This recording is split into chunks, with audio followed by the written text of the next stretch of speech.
Right now, I want to take you to Parliament, where the Appointment Committee is expected to present its second report for that debate on whether or not there will be approval for 8 other ministerial appointees. My colleague, Kwesi Parker-Wilson, followed what happened in Parliament last night. He's joining us to give us highlights and also to tell us what is happening right now. Hello, Parker. Hello, Gifty. Parker, let's begin with what's happening right now. All right, so Gifty, Parliament is here to sit this afternoon for their deliberation, and we do understand that today the House is going to debate the second report of the Appointment Committee recommending the approval of 15 other nominees. So you're talking about Alan Chemantin, Freda Prempe, Yusuf, the Minister for Youth and Sport, among others. And so when they start the business of the day, that is what they are going to look at. But Gifty, before we go into yesterday's event, the Supreme Court this morning ruled against the petitioner, John Dramani Mahama, the NDC Flagborough, in the 2020 election petition. And I have with me a member of Parliament who has been sharing some concerns with me this afternoon.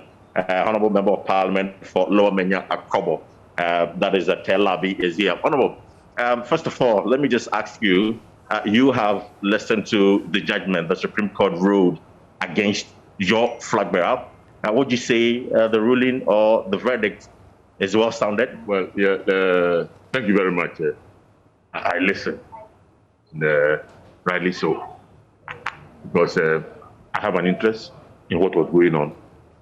My party, my flag bearer is in court, and I believe in the cause, and therefore I had been following the case throughout.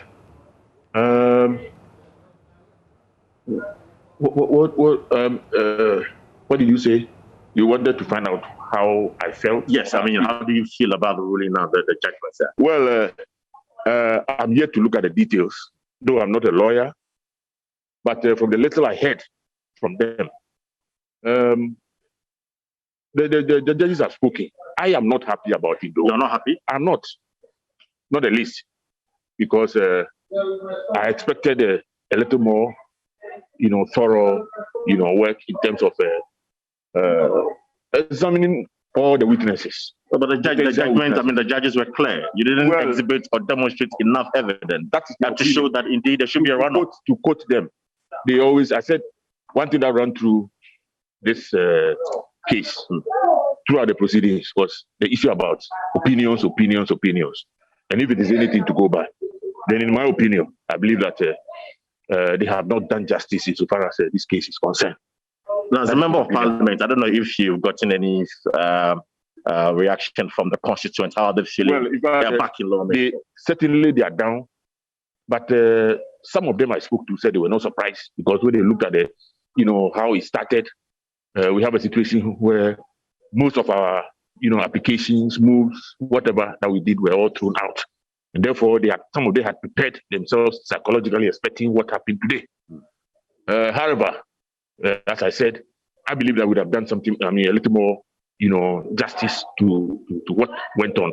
I was a little bit disappointed, in the sense that when you look at the fact that the court itself admitted that they were padding, and that didn't affect the outcome of hold it. It was clear in the judgment. You see, in the witness, in the attachment to the witness statement, the witness, the witness number one that actually indicated that the evidence that, what we gave were just samples.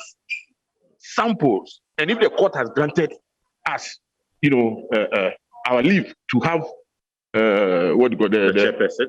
Not the chairperson as such, but access to documents that were holding, we could have brought, more.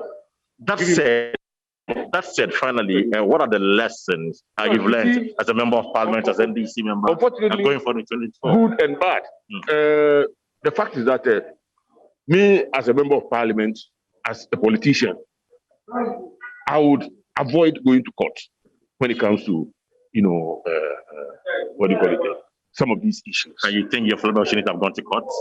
No, not necessarily so, but the fallout from what happened. Okay. You know, the advice, what I said to myself is that we have to settle everything at the police stations and at the constituencies by being vigilant and making sure that whatever corrections that needed to be made should be made at the police stations. And that may not be too good, you understand. It depends on who will be at the forefront of whatever action that is going to be taken. You understand? So if what happened, if indeed you have a whole, umpire or a referee who is not allowed, somebody who presided over a game or an activity, and the two contestants shooting parties, to the extent that the referee was not allowed to come and tell us what actually transpired during the process. It means that we have to take our destiny into our own hands. Okay, and that's what we're going to do for 2024. Yes, we have to. All right, sure. Thank you very much. So, Gifty, let me just show you the leadership of the appointment committee are just walking into the chamber, and what it tells you is that Parliament will soon commence the business of the day. And as you were mentioning, yesterday 13 nominees were approved by the House. In fact, there was a bit of drama right before they got approved. Now, what happened was that yesterday Parliament went for a break for about 2 hours, and when they returned, the motion was moved to debate the nominees, specifically the three who the NDC had issues with. Now, the minority leader and the NDC wanted the speaker to defer the debate to today because most of their members at the time had not been given copies of the report recommending the approval of these 13 nominees. It went on and on, back and forth, where Oseche Mensah, the majority leader, insisted that majority of members of the House have been given copies of the report. And as a matter of fact, they need to debate it.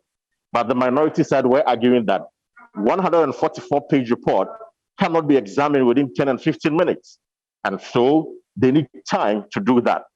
After a debate for about 30 minutes, the speaker then went into a conclave with the leadership of the House. And when they returned about 15 minutes, the agreement was that they should move ahead and debate. They put it to a vote, and then the yes had carried the day. And so they went on ahead with the debate. Now, after that, the speaker put the three nominees, that is Kojo Ponkroma, Hawa Kumsin, and Efria Koto, the minister designate for agriculture. And if you look at the statistics, all of them secured more than 50+1%. That's according to the standing orders of Parliament. And so what it means is that they were approved. Shortly after that, the other 10 nominees who were captured in the first report of the appointment committee were also put to voice votes. So in the voice votes, you heard the majority scream, yes, they approve, but the minority abstained from the voice votes. And the speaker again ruled that the other 10 nominees had been approved. So in all, 13 nominees, the first batch of the report from the appointment committee, were approved early this morning. In fact, that happened around 3 a.m.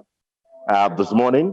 And so they adjourned sitting, and they are resuming sitting this afternoon. And we are told that 15 other nominees will be approved. The report was laid yesterday. And so today, the third report will be laid, which they will debate on it tomorrow.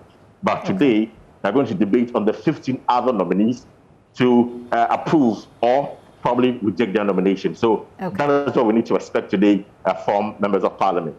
Paka, that's a very comprehensive one. Thank you so much. Even showing us the people of the appointments committee who have arrived and were taking their seat. Paka, thank you. So 15 more nominees, ministerial nominees, to be approved or otherwise today as they go to sit. 13 so far approved. Kwesi Paka Wilson Salman on the ground in Parliament.